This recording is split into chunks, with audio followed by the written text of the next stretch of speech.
Good morning students, welcome back our next science class. So student, in last class we discussing about the silk, and today we'll read our next topic is types of silk. Some important varieties of silk include tezer silk, muga silk, mulberry silk, कोसा silk etcetera. देखिए जो silk होती है उसकी varieties होती है, जैसे tasar, muga, mulberry etcetera. Mulberry silk is the most common silk. जो मलबेरी सिल्क होता है मोस्ट कॉमन सिल्क होता है। It is obtain from mulberry silk moth. जो किससे मिलता है? हमें मलबेरी सिल्क मोथ से मिलता है।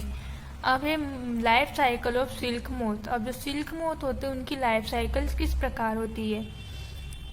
Stage first, a female silk moth less a number of eggs on mulberry leaves. देखिए अब जो फीमेल सिल्क मोथ होती है वो अधिक मात्रा में अंडे देती है, मलबेरी लीव्स पर देती है। Second stage, the eggs hatch into tiny larva called caterpillar और silkworm.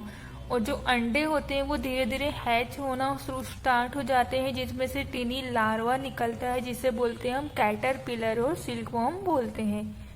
Caterpillars eat mulberry leaves very quickly and grow in size. और जो कैटरपिलर होता है, जिस पत्ती पे जो एक फीमेल सिल्क अंडे देती है, उन पत्तियों को भी खाना स्टार्ट करता है स्पीड में, और जो होता है उसका साइज धीरे धीरे ग्रो होने लग जाता है। Stage third, when a caterpillar is fully grown. जब कैटरपिलर एक फुल रूप से ग्रो हो जाता है, इट स्टॉप्स ईटिंग, तो वो खाना बंद कर देता है, रोक देता है। It first behave a net to hold itself. तो वो क्या करता है? अपने आप ही खुद एक फर्स्ट बिहेव बनाना स्टार्ट करता है, नेट जैसा बनाना स्टार्ट कर देता है। Then it swings it head from side to side. देखो आप इसके डायग्राम में दिख रहा है, उसके सिर के दोनों तरफ क्या होता है? स्विंग्स आ जाते हैं, स्विंग्स जैसे आ जाते हैं head side to side. During this movement of the head, the caterpillar secretes a substance made of protein from its salivary glands. और वो क्या करता है? जो कैटरपिलर होता है उसकी जो सलाइवरी ग्लैंड्स होती है उसमें से प्रोटीन निकलना स्टार्ट हो जाता है, प्रोटीन बनाना शुरू कर देता है। The proteinous substance hardness on coming in contact with air and become silk fiber। और जो प्रोटीनियस होता है वो क्या होता है? बहुत हार्ड होता है, बहुत कठोर होता है। क्यों होता है? जैसे ही वो हवा में और जो हवा होती है उसके कांटेक्ट में आता है तो वो बहुत ज़्यादा हार्ड हो जाता है। The caterpillar completely covers itself in silk fibres. और जो कैटरपिलर होता है वो अपने आप को पूर्ण रूप से कवर करता है, ढक लेता है, उसका जो सिल्क फाइबर निकलता है उसी के द्वारा। This covering is known as cocoon, जिसे हम कोकोन के नाम से जानते हैं। Silk fibre is obtained from this cocoon. और जो सिल्क फाइबर होता है वो हमें कोकोन से ही मिलता है।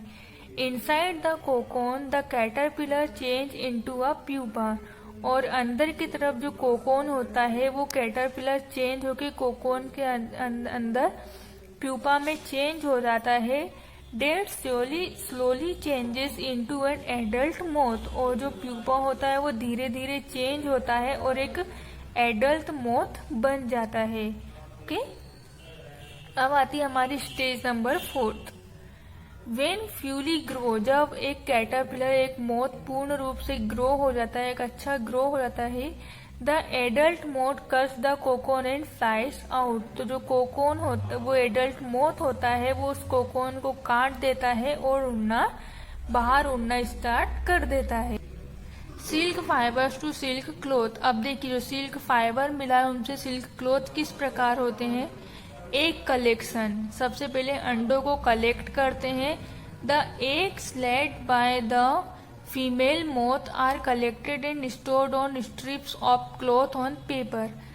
जो अंडे मिलते हैं उन्हें क्या करते हैं? जो फीमेल मोथ से उन्हें अंडे मिलते हैं हम क्या करते हैं? उन्हें कलेक्ट करते हैं और स्टोर करके रखते हैं ऑन स्ट्रिप्स ऑफ क्लॉथ और पेपर, कपड़े और पेपर पे। This eggs are sold to silkworm farmer, जिन्हें क्या करते हैं हम? सिल्क फार्मर्स रहते हैं, उन्हें हम बेचते हैं इन अंडों को। Rearing of silk worms, rearing of silk worms for the production of raw silk is called sericulture. जहाँ पर कच्चे सिल्क का प्रोडक्शन होता है, सिल्क वॉर्म का प्रोडक्शन होता है, उससे उस प्रोसेस उसको बोलते हैं sericulture. During spring when mulberry trees bear fresh leaves, जैसे ही स्प्रिंग सीजन आता है, चलता रहता है, व्हेन मलबेरी ट्री, जो मलबेरी ट्री होता है, फ्रेश लीव्स आती है उस पे, the eggs hatch and the larva come out, तो धीरे धीरे उन पे लार्वा आना स्टार्ट होता है, अंडे आ जाते हैं, लार्वा आना स्टार्ट हो जाता है। दिस लार्वा कॉल्ड कैटरपिलर, जिसे हम क्या बोलते हैं, कैटरपिलर बोलते हैं उस लार्वा को। Are kept in clean bamboo trays along with chopped mulberry leaves, जिन्हें क्या करते हैं हम, एक बम्बू का जो पेड़ होता है, क्लीन बम्बू में रखते हैं, पेड़ में रखते हैं, along with chopped mulberry leaves, और क्या करते हैं, उसे चॉप्ड मलबेरी लीव्स के साथ रखा रहता है, काटा जाता है। After 20 to 35 days worms start spinning cocoon, तो 20 से 35 दिन बाद जो कोकोन होता है उसमें से स्पिनिंग होना स्टार्ट हो जाता है, कोकोन निकलना स्टार्ट हो जाता है। Around themselves spinning of cocoon takes out 1 week, और 1 हफ्ते के अंदर वो स्पिनिंग में से कोकोन निकलना बाहर आ जाता है। तो आगे आप लोगों को समझ में। नेक्स्ट है हमारा obtaining silk and making silk clothes. अब जिस प्रकार हमें सिल्क मिलता है, अब जैसे सिल्क प्राप्त हुआ है, उसके सिल्क के कपड़े किस प्रकार बनाए जाते हैं। Cocoons are collected and kept under sun और बॉइल्ड इन वाटर, जो कोकोन हमें मिलता है उसे हम कलेक्ट करते हैं, सूरज की रोशनी में रखते हैं और उसके बाद उन्हें पानी में उबालते हैं। This separates the silk fibres and kills the pupas inside the cocoon, ऐसा इसलिए करते ताकि उनमें जो सेपरेशन होता है, जो उनका सेपरेट होता है, वो अलग अलग हो जाते हैं, और कोकोन के अंदर जो प्यूपा रहता है वो फाइबर उनके अंदर मर जाता है। Special machines are use to unwind the fibres of silk worm from cocoon, और कुछ स्पेशल मशीन्स होती है जिसका यूज करते हैं हम सिल्क में निकालने के लिए, फाइबर निकालने के लिए उस कोकोन में से। This delicate process is called reeling of silk, इस प्रोसेस को क्या बोलते हैं, रीलिंग ऑफ सिल्क बोलते हैं।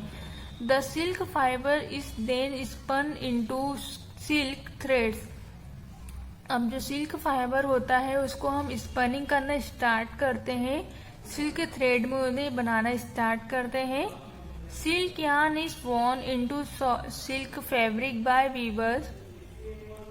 Dyeing of the yarn can be done either at the yarn or at the fabric stage, जो सिल्क यार्न होता है उसे हम वॉर्न करना, सिलना स्टार्ट करते हैं, उसका यार्न बनाना स्टार्ट करते हैं वीवर्स के द्वारा, एंड उस पर क्या करते हैं हम, धीरे धीरे उनकी डाइंग करना भी स्टार्ट कर देते हैं। ओके, डाइंग मीन्स डाई करना। ओके, अब आता है हमारा next topic, factors that determine the quality of silk, silk की quality. There should be ample space in the rearing tray. As you know, larva growth is very fast during the early stage. जैसा कि हम जानते हैं जो larva होता है, caterpillar, जो अंडों में से लार्वा निकलता है वो बहुत ज़्यादा स्पीड में जल्दी ग्रो करना स्टार्ट करता है। If there is not much space in the tray, यदि उसे फुल स्पेस नहीं मिलती है, पूरी जगह नहीं मिलती है, इट में लीड टू अनहाइजीनिक कंडीशन, तो वो क्या होता है, अनहाइजीनिक कंडीशन में आ जाता है। मतलब जो अनहाइजीनिक मतलब जो हानिकारक कंडीशन होती है। Wastage of leaves and under development of silkworm, और जो लीव्स होती है वो पूरी तरह से वेस्टेज हो जाती है, और जो अंडर डेवलपमेंट होता है सिल्कवॉर्म का वो भी खराब हो जाता है, किल हो जाता है। The quality of leaves also plays an important role in production of good quality cocoon, इसके लिए जो क्वालिटी ऑफ लीव्स की होनी चाहिए बहुत अच्छी होनी चाहिए, वो इम्पोर्टेंट रोल प्ले करती है कोकोन्स को अच्छा प्रोडक्ट करने के लिए। Young worms are fed top, tender and succulent leaves which contain sugar, less fiber and starch.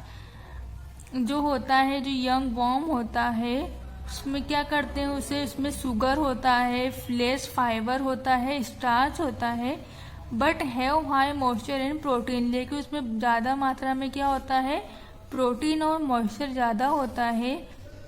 The old worms and the fed mature leaves are available at the bottom of the mulberry leaves. जो mulberry leaves होती है उसमें पुराना worms इकट्ठा रहता है, mature रहता है लीव्स पे, available at the bottom. Okay, तो आगे आप लोगों को समझ में, उसका जो बॉटम होता है लीव्स का, अवेलेबल एट द बॉटम, जो बॉटम होता है लीव्स का, उस पर क्या होती है, मलबेरी ट्रीज की जो लीव्स होती है उस पर जो बॉटम होता है, ऑल वर्म्स उस पर इकट्ठा रहता है. ओके, वो क्या करता है, उसे फेड कराता है. The leaves fed to the worms are kept free from dust particle.